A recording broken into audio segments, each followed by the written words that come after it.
Welcome everyone to another episode of Tutorial Tuesday. It is week 34, 2019. I'm glad that you're along with us.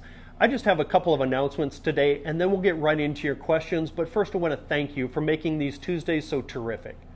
Announcement number one, I have 2 spots remaining in the June 2020 workshop hosted by myself and Canon Explorer of Light Bruce Dorn. Go ahead and swipe over to take a look at that and then go ahead and sign up. Announcement number 2, I want you to watch out for the October issue of Outdoor Photographer magazine, where Bruce is going to be highlighted in an article all about being a mentor in photography. You won't want to miss that. Be sure to pick it up. Let's get right into your questions.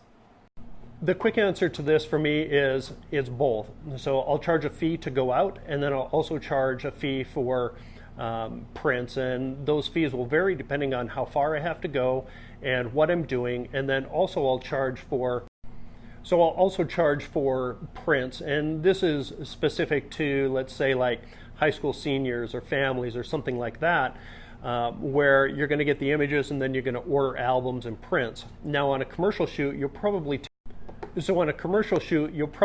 a percentage of the overall total that you're charging, usually like 25 to maybe 50% down to secure the job, and then you'll get the rest after delivery. So hope that helps.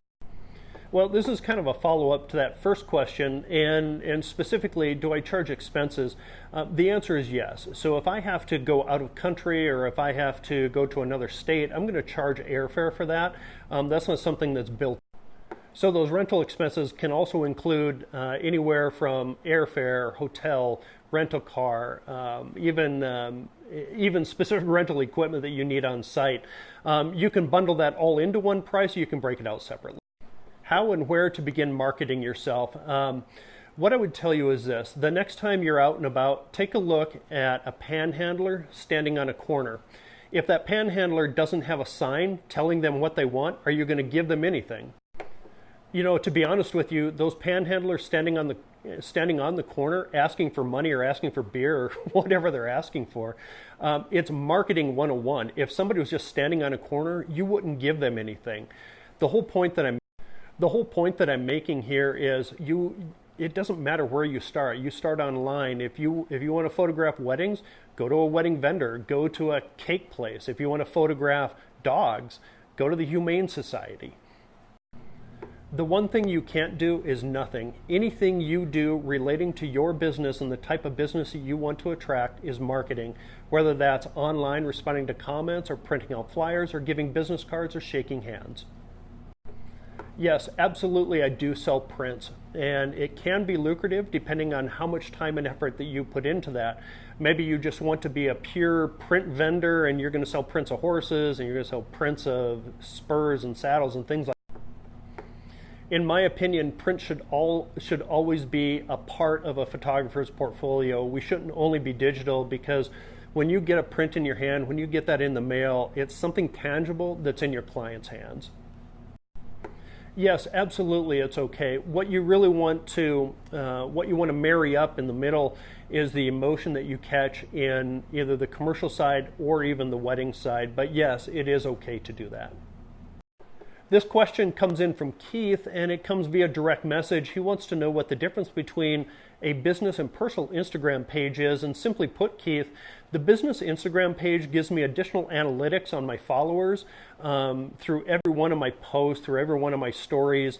I can find out almost down to the detail what the kind of engagement is on any specific post that I put out there, or any specific story that I put out there. It is valuable, especially when you're trying to target or get down to specifics for, let's say, one post or one story or something like that. So it is very valuable, especially when you're running a business.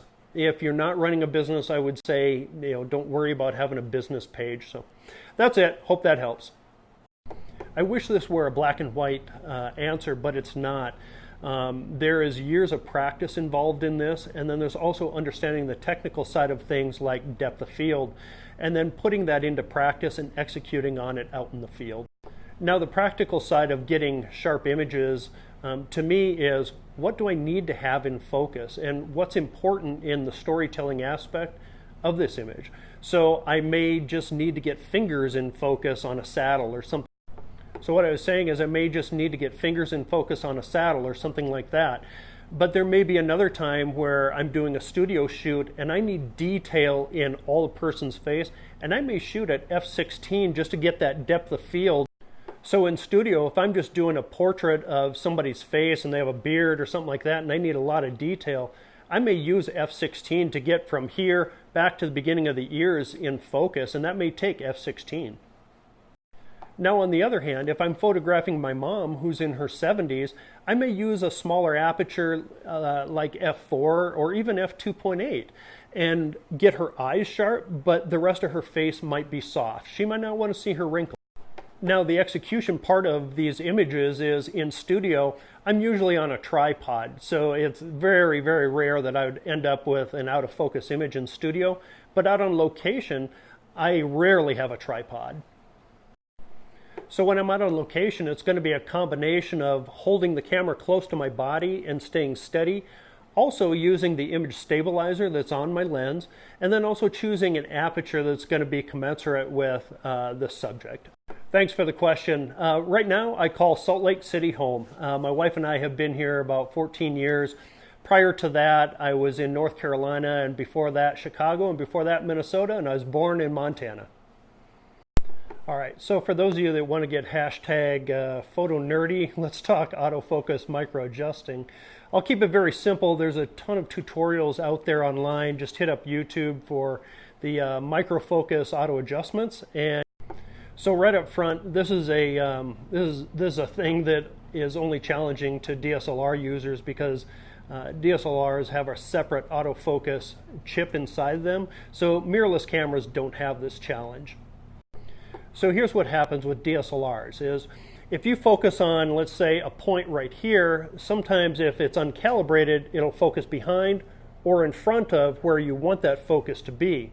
Now, to fix that, what you'll do is you'll go into your camera's setup menu and you'll find an autofocus micro adjust. Now, this varies widely depending on the kind of camera that you have. Some have it and some don't, and it needs to be done for every lens too. So what you'll do for every lens that you have is you'll pair it up with the camera and then you'll set it up on a specific platform, and I'll give you the link to that, so go ahead and swipe over to take a look at it. So you'll set your camera up with that kit, and then with each and every lens, you'll go through this process, find out where that focus is hitting here or here or here, and then you'll adjust it accordingly. Now, that's a very simplified tutorial on what we call autofocus micro adjusting. So take a look online, go onto YouTube and look up autofocus micro adjusting, and you'll find tons of videos out there to help you.